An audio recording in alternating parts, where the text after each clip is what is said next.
Analakely, loko isan-karazany, io no mandravaka ny tsena. Eo ny lokon'ny legioma sy ny voankazo, fa ny tena manaitra dia ny lokon'ny elo. Manomboka amin'ny 7 maraina eo ny elo no alaina. Entana sy ny entana amin'ny fahasalamana, indrindra ny entana tsy ho simba amin'ilay tratsin'ny masana. Aloha isan'andro ny hofan'ny elo ka mitaky kalitao tsara ireo mpivarotra amin'ny olona nofany izany. Tokony haharitra ny fizaran-taona rehetra ny elo ampiasain'izy ireo.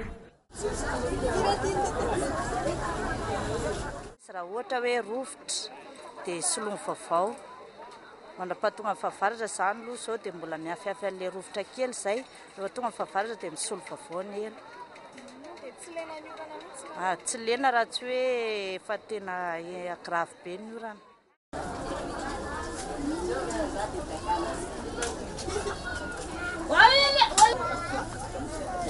Asa tontolo andro ny fampanofana elo eto an-tsena.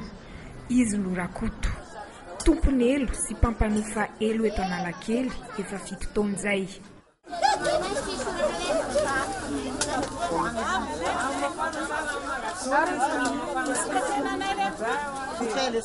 Manamboatra elo ihany koa izy, tahaka izao ny safidiny akora ampiasaina amin'izany. Na elo dia lamba matevina be ireny.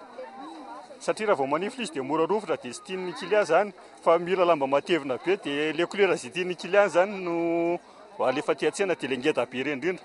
Elo atao arakaraka izay tian'ny client hoe zao ny loko tiako dia arakarak'izay. Iny zany safidin'ilay client satria arakarak'ilay entana ohatra hoe varotra voankazo izy dia mila elo marevaka zany hoe orange sy mavo dia izay zany tena tsara. Dia ohatra hoe mivarotra an'ilay izy dia atao mavo sy maitso indray mbo hampahana tsara an'ilay izy zany. Rehefa hariva, atoby amin'ny toerana iray eto an-tsena ihany ireo elo ireo. Tsikaritra nefa fa niova ny paozin'izy itony satria novaina ho hazo tahaka izao ny tongony noho ny fangalarana vy ny tranga tato ato.